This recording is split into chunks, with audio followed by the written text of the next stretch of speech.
में कागजात नामजदगी एक खातून के खारिज हो गए। क्यों? उसको कुछ बताते हैं, कुछ नहीं बताते। जमा कराना होता है क्योंकि आपको नोटिस आ रहा होता है। बिस्मिल्लाहिर्रहमानिर्रहीम। आज का हमारा टॉपिक बहुत ही अहम है। वो टॉपिक क्या है कि इनकम टैक्स रिटर्न आपने कैसे जमा कराने हैं। इनकम टैक्स रिटर्न के लिए आप एक लॉयर को हायर कर लेते हैं और वो आपके इनकम टैक्स रिटर्न जमा करा देता है। आप उसको कुछ बताते हैं, कुछ नहीं बताते। उन्होंने आगे दोस्तों को हायर किया होता है जो एक्सपर्ट होते हैं। लॉयर जो हैं बहुत कम इस पे एक्सपर्ट होते हैं, तो वो कोई ऐसे दोस्तों को हायर कर लेते हैं जो इसमें एक्सपर्ट होते हैं। तो वहाँ पर क्योंकि 2, 3, 4, 5, 10 हज़ार में ये सारी डील होती है। इनकम टैक्स रिटर्न आपने फौरी जमा कराना होता है क्योंकि आपको नोटिस आ रहा होता है। नोटिस आने की वजह से जल्दी होती है, तो जल्दी होने की वजह से काफ़ी सारे बाद में नुकसानात हो जाते हैं। सिर्फ इसमें समझने की बात क्या है? समझने की बात यह है कि आपकी इनकम कितनी है, एसेट्स कितने हैं और उसकी लायबिलिटीज़ कितनी है, उसकी दोनों की बैलेंस शीट बनेगी। बैलेंस शीट में आपने बताना है कि इतनी मेरी इनकम हुई है, एसेट्स में हुई है, कितने मेरी लायबिलिटीज़ हैं, कितना मैंने लोन लिया हुआ है, कितना मैंने बाहर सफ़र किया हुआ है। Each and everything has to be written in income tax return which has to be filed yearly, जो 31 जून से स्टार्ट होता है। तो आपका इनकम टैक्स रिटर्न बहुत अहम होता है। यहाँ पर मैं आपको एक लेटेस्ट लॉ का भी हवाला देता हूँ, 2024 CLC 437, जिसमें कागजात नामजदगी एक खातून के खारिज हो गए क्योंकि उन्होंने बाहर का सफ़र किया था और बाहर का सफ़र करने के बाद उसको वहाँ पर नहीं लिखा गया था और उसके अखराजात नहीं बताए थे। तो अखराजात भी आपने बताने हैं। आप कहते हैं कि मेरी इतनी इनकम है, तो इनकम आप अगर छुपाना भी चाहते हैं तो उस चीज़ को छुपाएं ना जिसका कोई प्रूफ ना हो। अगर आपकी बैंक स्टेटमेंट ही इतनी है कि उसमें 50 लाख 60 लाख रुपए की आपने ट्रांजैक्शंस दिखाई हैं, तो आपने टैक्स भी नहीं दिए। चले वो जो मेन टैक्स होते हैं वहाँ पर कट जाते हैं, लेकिन आपकी वो इनकम तो हो गई।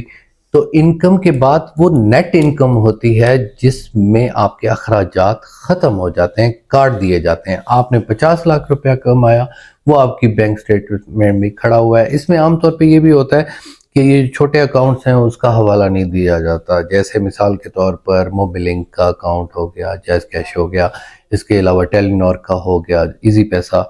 तो इसके अलावा और भी आपने ऑनलाइन अकाउंट्स बनाए होते हैं, जैसे पेपॉल आपने बनाया हुआ है, जैसे ऑनलाइन अर्निंग कर रहे हैं, या आपका इसके अलावा यूट्यूब से अर्निंग हो रही है, या जो भी आपकी अर्निंग हो रही है जिस पे आपका अकाउंट बना हुआ है, तो वो आपने वहाँ पर शो करना होता है और अपने अखराजात बताने होते हैं कि मेरे ये अखराजात हैं, ये अखराजात हो गए, उसमें से नेट इनकम मेरी इतनी है, उसका मैं टैक्स जमा करा रहा हूँ।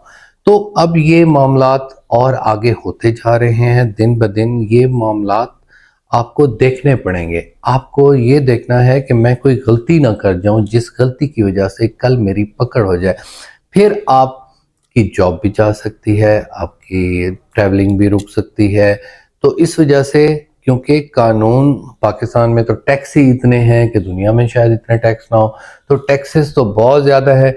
तो इनकम टैक्स रिटर्न जो हैं वो आपको मिल जाते हैं। आमतौर पे क्या होता है, रिटर्न को ज़रूर समझें। इनकम टैक्स रिटर्न कि आपने पे किया है, आपने एक बैंक ट्रांजैक्शन हुई है तो उसमें इनकम टैक्स आपका काट लिया गया है, तो वो रिटर्न किए जाते हैं, वो वापस भी किए जाते हैं कि जी हमने इतना टैक्स दिया है, इतना नहीं बनता था, तो वो इतना हमें मिलेगा। लेकिन वो आपको पैसे नहीं मिलते, वो आपके आगे जाकर एडजस्ट हो जाते हैं। तो आपने ये देखना है कि हमारे इनकम टैक्स रिटर्न्स कैसे हैं, एसेट्स क्या हैं, लायबिलिटीज़ क्या हैं, कितना एसेट्स में क्या क्या चीज़ें आएंगी, आपकी मूवेबल प्रॉपर्टी, इमूवेबल प्रॉपर्टी, आपका नेट कैश, आपकी वो जो फ्लो हो रहा है, वो जो प्रॉपर्टी आपके पास आ रही है, वो आपके एसेट्स हैं।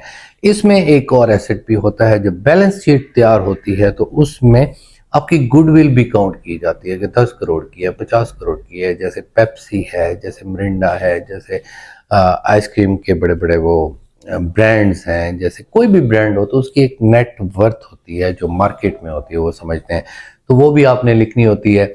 उसके बाद आपका जो पैसा आपके कैश इन हैंड है, उसके अलावा आपके जो जेवरात हैं वो आपने लिखने हैं। अब ये ना हो कि आप जेवरात ना लिखें और आगे बैंक में आप उस नाम से आपने अकाउंट खुलवाया हो और लॉकर में वो चीज़ पड़ी हो, तो ये भी कल आपके खिलाफ आ जा सकती है। आमतौर पे सियासतदानों के लिए ये प्रॉब्लम होता है, लेकिन बाद में आपके लिए भी प्रॉब्लम हो सकता है जब आपके पास इन बल्क बहुत बड़ा नोटिस पहुंच जाएगा कि आपने फ्रॉड किया है।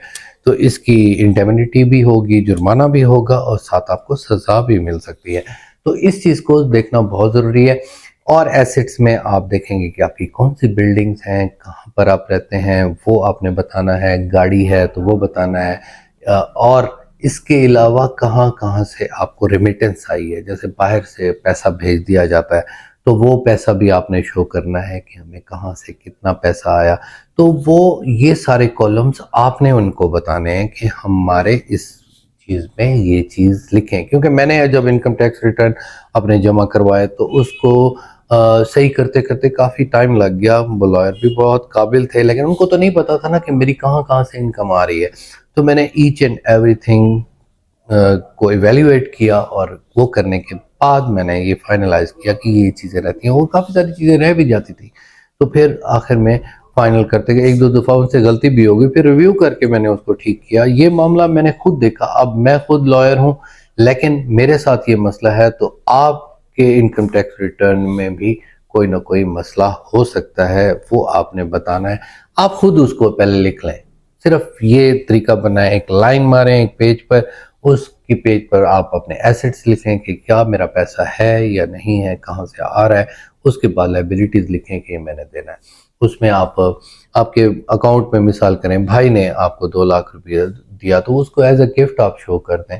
तो टैक्सेस बाकी आपको लॉयर बता देगा कि इसका टैक्स कितना और कैसे लगता है। Thank you very much, take care of yourself. अल्लाह हाफ़िज़।